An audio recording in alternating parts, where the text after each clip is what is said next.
સરળ રીતે અંગ્રેજી શીખવામાં તમારું સ્વાગત છે। આજે આપણે સિમ્પલ સેન્ટેન્સીસ બનાવતા શીખશું, એટલે કે સાદા વાક્યો આપણે અંગ્રેજીમાં કેવી રીતે બનાવશું। તો 4 પ્રકારના સાદા વાક્યો આજે આપણે શીખવાના છીએ, જેની શરૂઆત ધીસ, ધેટ અને ધોઝ વડે થતી હોય।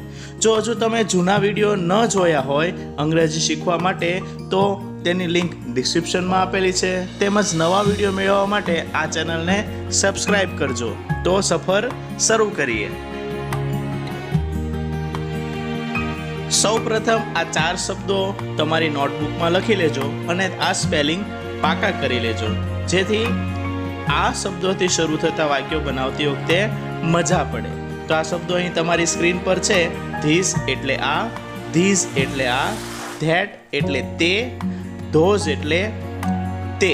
અહીં તમને વિચાર આવ્યો હશે કે એક જ શબ્દના બબ્બે સ્પેલિંગ શા માટે? તો તે જ જાણવાની મજા પડવાની છે। તો શરૂ કરીએ।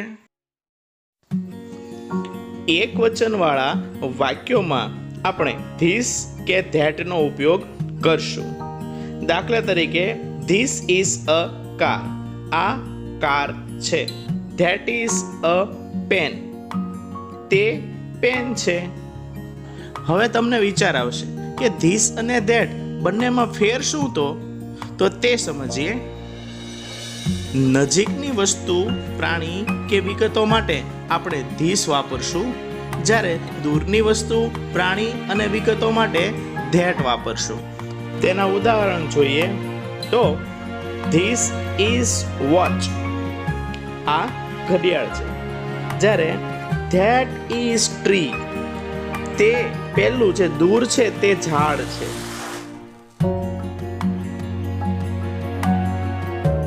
તમે કહેશો, ભાઈ ઓલા ધીસ ને ધોઝ નું શું થયું? તો જોવો મિત્રો, તે માટે બહુવચન વાળા વાક્યોમાં ધીસ કે ધોઝ વપરાશે। તેના ઉદાહરણ જોઈએ। ધીસ આર બલૂન્સ, આ ફુગ્ગાઓ છે। બીજું, ધોઝ આર બોયઝ, તે છોકરાઓ છે।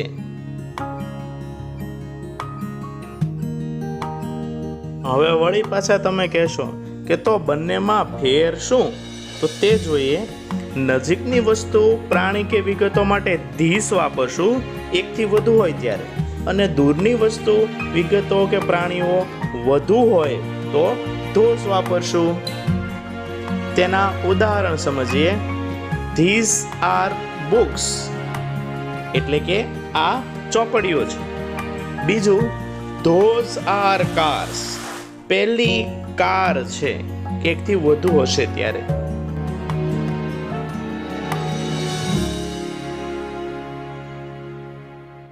હવે થોડીક પ્રેક્ટિસ કરી લઈએ।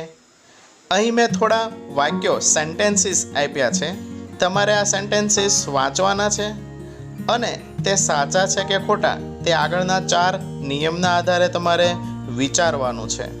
જરૂર જણાય તો વિડીયોને અહીં વચ્ચે અટકાવજો અને આ વાક્યોને વિચારજો અને મને કોમેન્ટમાં લખીને જણાવજો।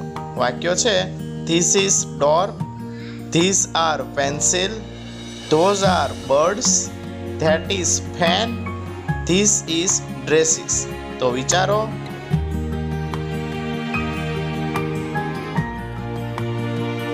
ચાલો મિત્રો ચેક કરીએ। પ્રથમ, ધીસ ઇઝ ડોર, આ દરવાજો છે, સાચું। બીજું, ધીસ આર પેન્સિલ, ખોટું, કેમ કે પેન્સિલ એક વચન છે, તેની આગળ ધીસ ન લાગે। ત્રીજું, ધોઝ આર બર્ડ્સ, સાચું છે। ચોથું, ધેટ ઇઝ ફેન, સાચું છે। પાંચમું, ધીસ ઇઝ ડ્રેસીસ, ખોટું, ડ્રેસીસ બહુવચન છે, આથી ધીસની બદલે THESE વાળું ધીસ લાગશે। તો આવા બીજા ઉદાહરણો શોધો અને મને કોમેન્ટમાં લખીને જણાવો। તેમજ હજુ તમે અમારી ચેનલને સબસ્ક્રાઇબ ન કરી હોય તો અહીં આ બટન છે, તેને ક્લિક કરીને સબસ્ક્રાઇબ કરજો। આવજો, અંગ્રેજી શીખ।